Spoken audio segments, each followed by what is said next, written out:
What's up, minions? In this video, I'm going to be showing you how to set up a new project, or to append a team project more specifically.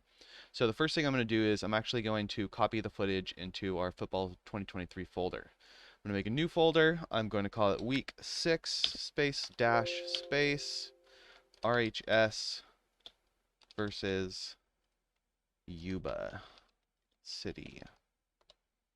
I'm going to go into the folder, create a new folder, entitle it video. And since there's one camera, we're just going to dump it in here. Okay. I'm going to go over to the drive. I think it's this one. Okay, one of the shots I did was in camera raw, and the way that camera shoots is it creates DNG files for each frame. And I didn't want to shoot like that, so I'm going to consider this file a test one and leave it there. And maybe later I'll take a look at it, but my guess is it's not really anything. So I'm going to copy these files, come back over here, paste, and I will see you guys when this is done copying over in about 11 minutes. While we're waiting for the files to copy, I figured we could go over to Premiere and start building the folder for it there. So here we are. So here we have week 4, week 5, and we're going to just create a new one for week 6 with the same naming convention. RHS versus Yuba City. Okay, I'm going to publish that. It's going to push it to the cloud. Yes, yes. Okay. And in all honesty, that's it. Until those files get in, we can't really do much more. All right, amigos, my files have finally completed copying over, so I'm going to drag them in. It's about 154 gigabytes. And because of the file size, what we're going to do, I'm going to publish that. Because of the file size and working remote, it's not easy with 154 gigs. So what we're going to do is we're going to create proxies. And proxies are really cool. Let me make this bigger. What it does is essentially it renders out smaller files for an offline edit. Offline meaning you're not dealing with the full footage. So I've selected everything. I think you just right click and go to proxy and create proxies. So it'll give you some options. And I want it to be next to the original media. Okay. All right, so that could take a hot minute. What it's going to do is it's going to render all 182 files. Here it goes. It's creating jobs. It's good for the economy. Okay, so I'm going to come back when these proxies have completed rendering out. Okay, just wanted to show you this. Once it was done creating all the proxy jobs, then Media Encoder automatically opened up and it started processing them. So it looks like it's not taking long per clip. All right, and I'm back.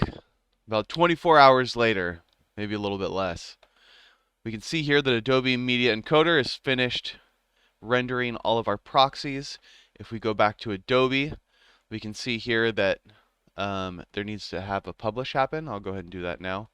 These are all the proxy files. Publish. Okay, so fun thing about proxies. While there's one file here in our project panel, there's actually a second file that is attached to it.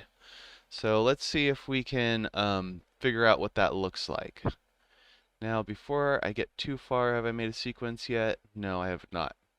So my favorite way to make a sequence is to take a video clip and drag it to the new item icon. And what it does is it creates a sequence based on the settings of the clip that we're using.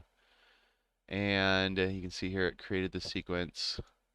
And if we go to sequence settings, we can see that it's a 4K sequence at 24 frames per second. Oh, it's not interlaced. Very interesting. We'll survive. Okay. So I'm going to just hit cancel. Now in Premiere, there's a little icon. How come I'm not seeing it? What am I? Oh, toggle proxies. So if I make this a little bit bigger, bloop, there it is. So if I click this button, what it's going to do is it's going to use the proxy file versus the full res file. And you can see a little bit of a difference, and that's really exciting. Okay, so now that we have a sequence made, we can see that the proxy is attached to this video file. I can right click on this file, reveal in Explorer, and there it is. We have our proxy file. If I were to scroll down, not quite what I was looking. Oh, proxies are in the proxies folder, and there they all are. So if I right click on this and go to properties, I can see that it is only 1.76 gigabytes, which is a great compression ratio because before we did the proxies, the 364 files were 150 plus gigabytes. So I don't know the math, 1 to 150 ratio, I don't know, but it's good. So I can now take these proxy files and I want to add to an archive. I'm using WinRAR, but I am going to send it as a zip. And I do want to change the name. We're going to go week 6 RHS versus Yuba City proxies. And yeah, that's fine. Okay. Did I double click? No, we're fine. It's going. Okay. And we'll come back in about 22 seconds. Okay, our zip is completed and it put the file here. And so the next thing we're going to do is we're going to upload it to Google Drive. I'm not going to show you guys that process. But then once it's up on Google Drive, you guys can download it and then edit this footage on your own machine. Now the next step is once you get those files on your local machine, then you have to open up the team project. So open up the team project and it will try to link all the media. But because these files are referenced to my local directory, which would be, this directory right here, and you don't have that directory on your computer, it's going to say media offline, and it's going to pull up the Adobe Premiere Pro Media Manager, Team Project Media Manager, which you can find under Edit, Team Project, Media Management if it doesn't come up automatically. And here, what it does is it changes the reference of the file. So the original file path is here, and what you're going to do is you're going to reference it to where you saved it on your local hard drive. And I think you go to New Media Mapping, and then you can go to the files and point to where they're located. If you need help with this process, let me know. But once you do that, you should be able to then edit this content based on where those proxy files are. The MOV files will most likely remain offline, or you'll be using the proxy. I'm not exactly sure how Premiere Pro handles that off the top of my head, but you should be good. And so next steps are to start the edit essentially.